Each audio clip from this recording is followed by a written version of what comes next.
الحمد للہ رب العالمین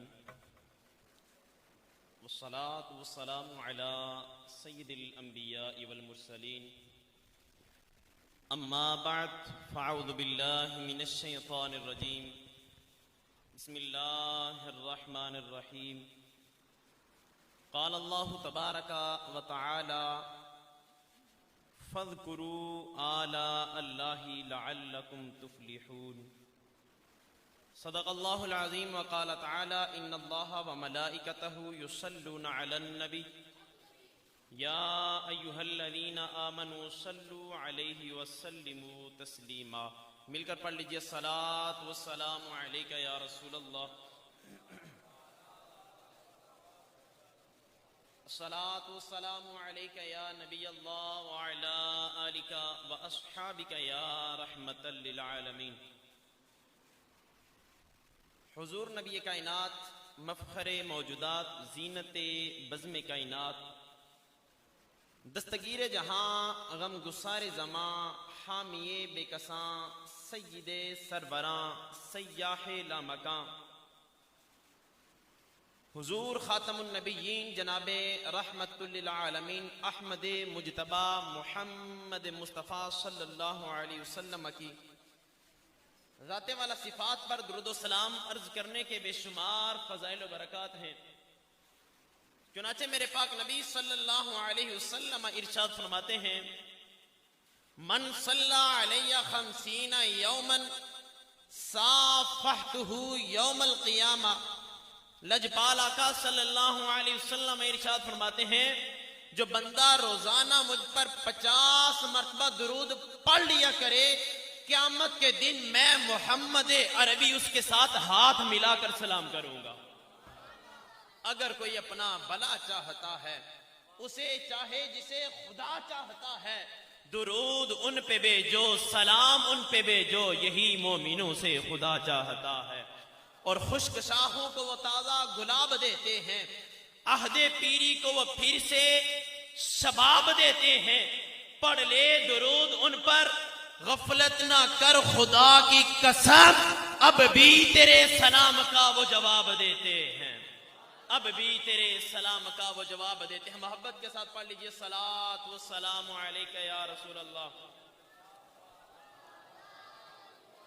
وعلی آلک واصحابک یا رحمۃ للعالمین. اللہ جل شانہ کا کروڑ احسان ہے کہ اس مالک عظیم نے ہمیں اپنے محبوب کریم صلی اللہ علیہ وسلم کی یاد کے اندر محفل سجانے کی توفیق عطا فرمائی ہے. ایک محفل ہم نے یہاں پر سجائی ہے اور ایک محفل صحابہ نے مسجد نبوی کے اندر سجائی تھی. آئیے اسی کا تذکرہ کرتے ہیں. صحابہ کرام رضوان اللہ علیہم اجمعین مسجد نبوی کے اندر بیٹھے ہیں، اللہ کا شکر ادا کر رہے ہیں کہ مالکا تیرا لکھ لکھ شکر تو نے اپنا محبوب ہمیں عطا فرمایا ہے. ابھی ذکر کر رہے تھے رسول پاک اپنے حجرہ مبارکہ سے نکل کر مسجد نبوی کے اندر تشریف لے آتے ہیں. حضور سرور عالم صلی اللہ علیہ وسلم نے دیکھا کہ میرے اصحاب مسجد کے اندر جمع ہو کر بیٹھے ہیں. پوچھا میرے صحابہ وجہ کیا ہے؟ تم مسجد کے اندر، ابھی تو نماز کا وقت نہیں ہوا، ابھی اذان نہیں ہوئی، وجہ کیا ہے؟ تم مسجد کے اندر کس لیے جمع ہوئے ہو؟ صحابہ عرض کرتے ہیں یا رسول اللہ ہم اس واسطے جمع ہوئے ہیں کہ اللہ کا شکر ادا کریں. مالکا تیرا شکر ہے تو نے اپنے سونا محبوب ہمیں عطا فرمایا ہے. حضور علیہ الصلوۃ والسلام پوچھتے ہیں میرے صحابہ کیا تم اس بات پر قسم کھا سکتے ہو کہ تم یہی کام کر رہے تھے؟ صحابہ عرض کرتے ہیں یا رسول اللہ ہم اس بات پر قسم کھا سکتے ہیں، ہمارا مسجد کے اندر بیٹھنے کا یہی مقصد ہے. ہم معاشیات کے لیے نہیں بیٹھے تھے، ہم سیاسیات کے لیے نہیں بیٹھے تھے، ہم معاشرتی معاملات کو دیکھنے کے لیے نہیں بیٹھے تھے، بلکہ ہمارا مقصد صرف اور صرف یہی تھا کہ اللہ کا شکر ادا کریں. مولا تیرا لکھ لکھ شکر، تو نے اپنا سونا محبوب ہمیں عطا فرمایا ہے. سنیے غلاموں، جھوم جاؤ. رسول اللہ صلی اللہ علیہ وسلم ارشاد فرماتے ہیں، اے میرے صحابہ، میں نے تم سے قسم اس لیے نہیں لی تھی کہ مجھے تم پر شک تھا، کوئی شبہ تھا، بلکہ قسم اس لیے لی تھی. ابھی ابھی جبریل میری بارگاہ میں آئے تھے اور آ کر یہ خوشخبری دے رہے تھے، یا رسول اللہ، آپ کے یہ دیوانے، آپ کے یہ مستانے، آپ کے یہ غلام مسجد نبوی کے اندر بیٹھ کر آپ کی ولادت کا ذکر کر رہے ہیں. اللہ رب العالمین عرش بری پر ان دیوانوں کا ذکر فرما رہا. یہ دیوانے مسجد کے اندر بیٹھ کر رسول اللہ کی ولادت کا ذکر کر رہے ہیں، اللہ کا شکر ادا کر رہے ہیں. تو ابھی جبریل نے خوشخبری دی ہے، اللہ رب العالمین عرش بری پر بیٹھ کر ان دیوانوں مستانوں کا ذکر فرما رہا ہے. حضرت شاہ ولی اللہ محدث دہلوی رحمۃ اللہ علیہ آپ فرماتے ہیں کہ ہم ایک دن جب نبی کریم صلی اللہ تعالی علیہ وسلم کی ولادت بسعادت کا دن آیا، 12 ربیع الاول شریف، صبح ہم حضور علیہ الصلوۃ والسلام کا ذکر خیر کرنے کے لیے مسجد کے اندر بیٹھے ہوئے تھے. حضور علیہ الصلوۃ والسلام کی جو جائے ولادت ہے اس جگہ پر ہم بیٹھے ہوئے تھے. کہتے ہیں کہ میں نے دیکھا انوار اور تجلیات کا ہماری مجلس کے اوپر نزول ہو رہا ہے. حضرت شاہ صاحب رحمۃ اللہ علیہ فرماتے ہیں میں بڑا پریشان ہوا، ارے یہ انوار کیسے، یہ تجلیات کیسی؟ شاہ صاحب فرماتے ہیں فتعملت تلک الانوار، میں نے ان انوار اور تجلیات کی طرف غور و فکر کرنا شروع کیا. فوجدتها من قبل الملائکۃ المکلفین بامثال هذه المشاہد وبامثال هذه المجالس. حضرت شاہ صاحب رحمۃ اللہ علیہ فرماتے ہیں جب میں نے غور و فکر کیا، میں نے سوچ و بچار کی، میں اس کے اندر مبتلا ہوا، ارے دیکھو تو صحیح یہ انوار کیسے، یہ تجلیات کیسی. مجھے یہ پتہ چلا یہ انوار اور تجلیات کوئی عام نہیں، یہ بلکہ ان فرشتوں کی طرف سے نازل ہو رہی ہیں جن کو اللہ نے ان نورانی محافل پر منعقد کیا ہے. جب یہ محافل سجائی جاتی ہیں، اللہ کے نورانی فرشتے انوار لے کر ان پر نازل ہوا کرتے ہیں. اور اب کہتے ہیں کہ میں نے جب مزید اسی کے اندر مبتلا تھا، میں نے کیا دیکھا، وَرَأَيْتُ بِخَالِتِهِ أَنْوَارِ الْمَلَائِكَةِ أَنْوَارِ الرَّحْمَةِ. فرماتے ہیں کہ ہم رسول اللہ کا ذکر کر رہے تھے، فرشتے انوار لے کر بھی نازل ہو رہے تھے، وہاں پر اللہ کی رحمتوں کا نزول بھی ہو رہا تھا.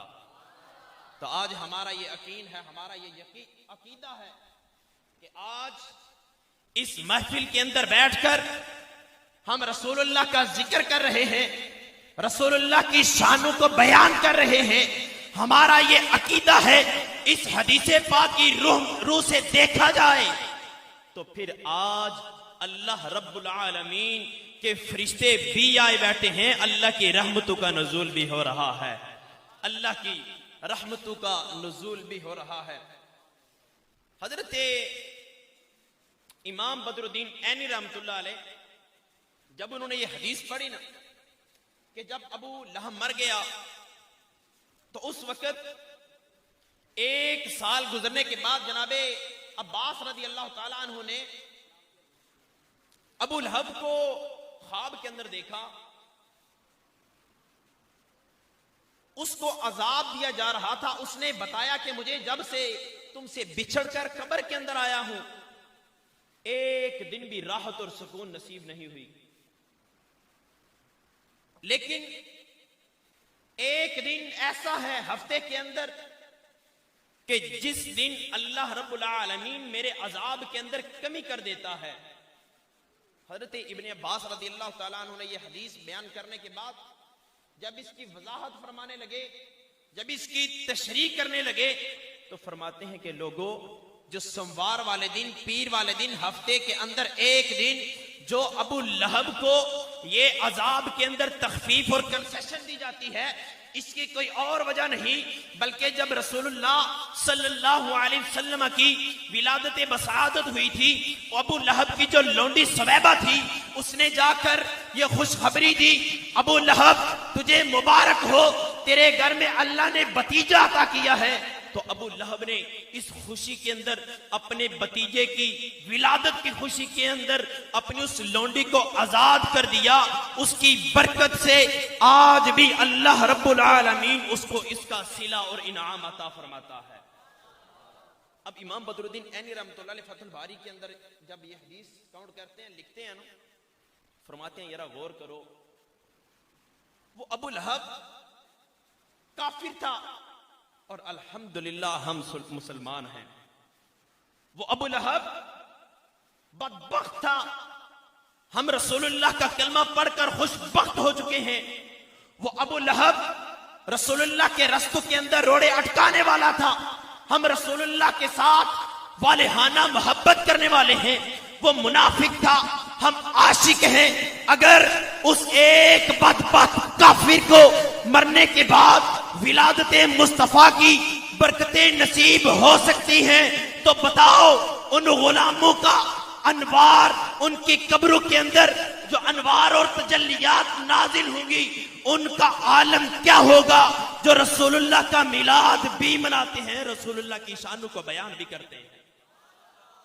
اگر ایک بدبخت کو رسول اللہ کی ولادت کی خوشی کے اندر اتنا فائدہ پہنچ سکتا ہے، آج ہمیں اپنے عقیدے پر، اپنے نظریے پر فخر ہونا چاہیے اور سینہ تان کر کہنا چاہیے ہم وہ نہیں جو ابو لہب کی طرح رسول اللہ کی ولادت کو اور آپ صلی اللہ علیہ وسلم کی محافل کو سجانے کو ہم برا کہیں، بلکہ ہم وہ ہیں جو اپنا تن من دن سب کچھ قربان کر کے رسول اللہ کا میلاد مناتے ہیں. رسول اللہ صلی اللہ تعالی علیہ وسلم کو اللہ تبارک و تعالی نے بے پناہ شان عطا فرمائی ہیں. اللہ جل شانہ نے سابقہ انبیاء کرام حضرت آدم علیہ السلام سے لے کر جناب عیسیٰ علیہ السلام تک جتنے بھی انبیاء کرام کا مبعوث فرمایا، اللہ نے سب کو معجزات عطا فرمائے. تمام کو ایک نبوت کی نشانی کے طور پر اللہ نے معجزات عطا فرمائے. لیکن علماء کرام فرماتے ہیں کہ تمام انبیاء کے پاس کم و بیش 1,24,000 انبیاء کو اللہ رب العالمین نے جتنے معجزات عطا فرمائے تھے وہ سارے کے سارے امام